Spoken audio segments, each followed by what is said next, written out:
In the Hellraiser franchise, Leviathan is the god of flesh and desire, ruling over the endless labyrinth. If you find yourself here, you will be forced to relive every sin, face horrors beyond comprehension, and be tortured for all eternity.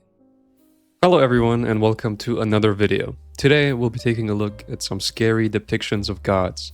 These won't be good gods, of course, but evil or unable to be categorized as evil or good because their philosophy and morals are so far ahead from what we can relate to. So we'll be taking a look at some movies as always, a manga, and some short stories by none other than Lovecraft. So with that being said, expect some spoilers and let's get started. The main god of the Hellraiser universe is Leviathan. It is the god of flesh, hunger, and desire, and it rules over the labyrinth, which is essentially hell in this universe. It is obsessed with law, order, geometry, and despises the chaos of flesh and life. It predates existence, but when life emerged, chaos spilled into its perfect order. Leviathan fought against this intrusion, yet it kept returning. Eventually, Leviathan turned to humanity, teaching mankind logic, science, and weapons through dreams, guiding them to impose order by destroying life, and reshaping the world into a mirror of hell. Leviathan gave humans visions of machines and tools, manipulating humanity towards his goal, getting rid of chaos. Over time, the human world began to resemble hell itself, which is quite a scary thought. How we came from chaos and slowly became more organized and limited, with no sign of slowing down, until Earth becomes indistinguishable from the labyrinth. He is also known to send agents to Earth in order to obtain more souls. Leviathan has control over the labyrinth and its members, able to shape people into any form that suits its purpose. These are the Cenobites. To those who find themselves in the labyrinth, it appears as a perfect, spinning geometric shape, radiating black light that is able to uncover every sin and secret of those it touches. It feeds on the souls of the unworthy, consuming what cannot be remade into Cenobites, and can trap victims in infinite memory loops, forcing them to relive moments of guilt or despair without end. The Cenobites, which I mentioned, are described as demons or angels, but they can be classified as gods in my opinion too, at least in their first appearance. The philosophy of these things is enforcing pleasure combined with pain, which I found really interesting. How if you go looking for gratification to the absolute limit, you will have to encounter pain. And that is how they became what they are. They used to be humans, but they went so far in search of pleasure that they found some incomprehensible emotions or stimuli, and they abused it to the point that it stripped their humanity away. They are summoned with the lament box, and when you do this, they take you into the labyrinth and torture you for all eternity. Even though to them it's pleasure. And I guess if you're stuck there long enough and it's all you feel, it might become pleasure. But I would rather not find out. In the first movie, there's this freaky guy who tried to find the pleasure beyond what was available on Earth. So he ended up summoning the Cenobites. They split him into pieces, and then he slowly reassembled himself by eating other people. So I'm not sure how much pleasure he could have experienced from that, but what do I know?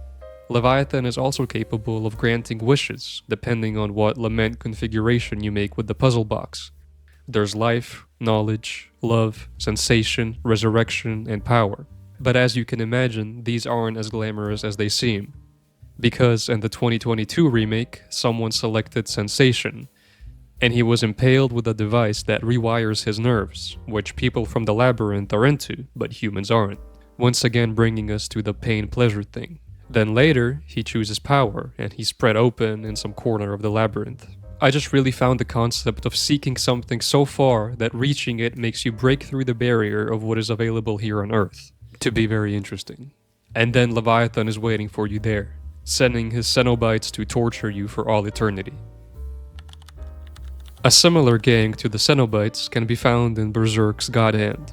Much like the Cenobites, they don't really appear at will. They're summoned through a sacred object, the Bailet, a grotesque stone egg with distorted human features. When it activates, the fabric of reality opens and the summoner is dragged into their realm. From there, the world of the God Hand takes hold, and the horrors that follow can never be undone. There are 5 members in the God Hand. One of the locations that Guts faces them in resembles the labyrinth from Hellraiser, with impossible geometry and weird logic, like that of a MC Escher painting. When you use a Behelit, you can become an apostle, which is like a minion to the God Hand. But only those whose actions border on humanity and morals are given a Behelit by some act of fate, and it will find you and come back to you no matter how many times you lose it. When you do use it, you are confronted with an impossible decision. Sacrifice those you love in exchange for transcendence. Accept, and you're reborn as an apostle, forever twisted into their service. Refuse, and you will be dragged into the vortex of souls. Each of the 5 embodies a different corruption. Void, the leader, appears as a priest or judge with his skull split open to reveal his brain, symbolizing hidden knowledge and judgment over fate. Slan is about cruelty and indulgence, a demonic goddess of sadism who likes suffering, and she's probably the most similar to the philosophy of the Cenobites. Then there's Ubik and Conrad. Ubik is the manipulator, the one who convinces those with Behelits to make the sacrifice and become apostles. But he doesn't really tell you what's going to happen, kinda like how the Cenobites never really tell you they're going to torture you. Then there's Conrad, but he doesn't say much. And finally, Femto, the reborn Griffith, represents unbound ambition, showing how betrayal and sacrifice can turn a man into something horrible. What makes the God Hand uniquely terrifying is that they embody causality, the idea that every event is part of a chain already set in motion. Free will is an illusion, and every choice is predetermined. The Eclipse Ritual is their most famous work. This event happens every 216 years, when someone uses the Crimson Behelit in order to join their ranks. Here, Griffith sacrifices the Band of the Hawk, his best friends and comrades, to ascend as Femto. The battlefield turns into a hellscape swarming with apostles, where his followers are slaughtered in a blood-soaked feast, which is like playtime to the monsters, just like torture is playtime to the Cenobites. Where the Cenobites lure humans with promises of pleasure, the God Hand offer visions of power and transcendence. In both cases, they're technically right. You will achieve some pleasure and power, but the humanity is stripped away, leaving behind something horrible and unrecognizable. But if the Cenobites represent the collapse of human sensation, the God Hand collapse human morality. In the cabin in the woods, the ancient gods require a ritual that is essentially a live horror movie filled with every cliché imaginable. They are never named, and we only get to see a hand of one of them, yet the entire world is at their mercy. The rituals follow strict rules. 5 archetypes must be chosen: the fool, the athlete, the scholar, the whore, and the virgin. Each death represents a piece of humanity sacrificed in order, with the sequence as important as the act. The cabin's basement is filled with relics, each of them tied to a different monster. Whichever object the victims choose determines their executioner. Zombies, werewolves, giant snakes, even a lament configuration that summons a Cenobite-like creature. In this universe, horror cliches are requirements, requested by the Ancient Ones. And throughout the movie, all the organization workers that take care of the event are kinda joking around and stuff, but it gets serious really fast when things start to go south. And this is what makes you realize how immensely powerful these Ancient Ones are. Because everyone starts to panic and scramble to appease them, because if they don't, the world will end. Near the end of the movie, there's a really cool segment where all the classic and some unique horror monsters are unleashed. And it's just cool to see a catalog of all these creatures in one movie. It might be the only movie where you get to see so many. Only at the very end, when the cycle is broken, do we get to see one of them. A massive hand tearing through the earth, big enough to crush buildings, indifferent as it sweeps the world away. Another thing I like about this movie is how it essentially makes every cabin in the woods type movie canon. Evil Dead can be explained as a ritual from this movie. Same goes with Friday the 13th, Texas Chainsaw Massacre, and countless others. You can look at all of those as being part of this ritual. So Lovecraft stories feature many, many terrifying entities, but I picked 2 that I believe to be the scariest godlike creatures, each for their own reason. The first one being a Nyarlathotep, also known as the Crawling Chaos.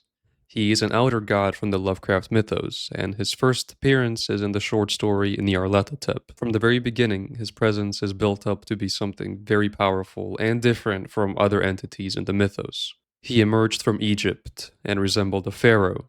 When the peasants saw him, they automatically kneeled without really knowing why. And everyone felt that the world, and perhaps the universe, had passed from the control of known gods or forces to that of gods or forces which were unknown. He's sort of like an evil messiah figure that travels the earth going to various towns and preaching. He attracted many people, but of course, mere humans weren't able to comprehend what he was outputting as his message, which drove them insane. He created strange metal and glass instruments and talked about psychology and electricity. When he would visit a town, nobody in that place could sleep for the night, and everybody would have nightmares. Also, the seasons would feel different. Fall didn't feel like fall used to anymore, and same with the others. The narrator of the story himself got to witness Nyarlathotep at one of his preachings, and this is when the story takes some questionable turns. I saw hooded forms amidst ruins, and yellow evil faces peering from behind fallen monuments. And I saw the world battling against blackness, against the waves of destruction from ultimate space, whirling, churning, struggling around the dimming, cooling sun. Then the sparks played amazingly around the heads of the spectators, and hair stood up on end whilst shadows more grotesque than I can tell came out and squatted on the heads. Then he starts talking about the greenish moon and greenish snow and tramway cars, and I kind of got lost. I found this stuff very convoluted, even for a Lovecraft story, but I think that was the intention, to convey just how insane the Nyarlathotep makes you. The very last segment goes as follows.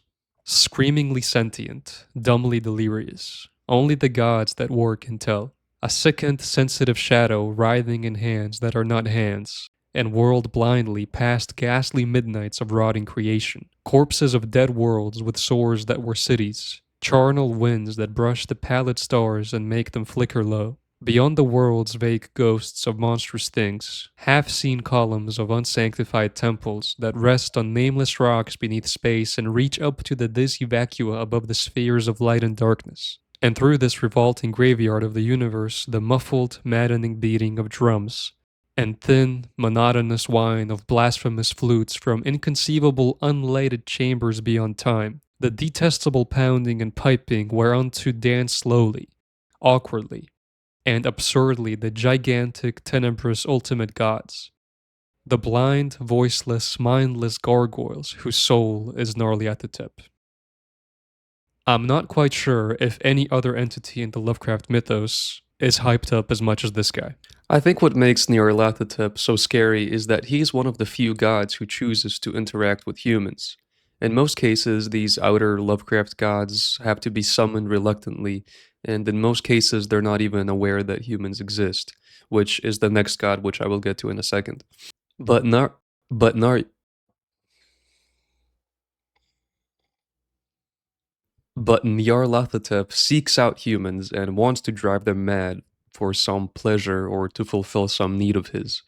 The last and final god in this video might not just be the scariest in the Lovecraft mythos, but all of fiction, and this would be Azathoth.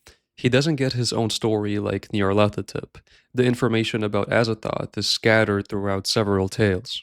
The Dream Quest of Unknown Kadath, The Dreams in the Witch House, and The Haunter of the Dark. And in my opinion, this kind of adds something to his presence, like he can't be reduced to one story because he's so great and powerful. Like he can't be truly classified or written as something that we can understand that easily.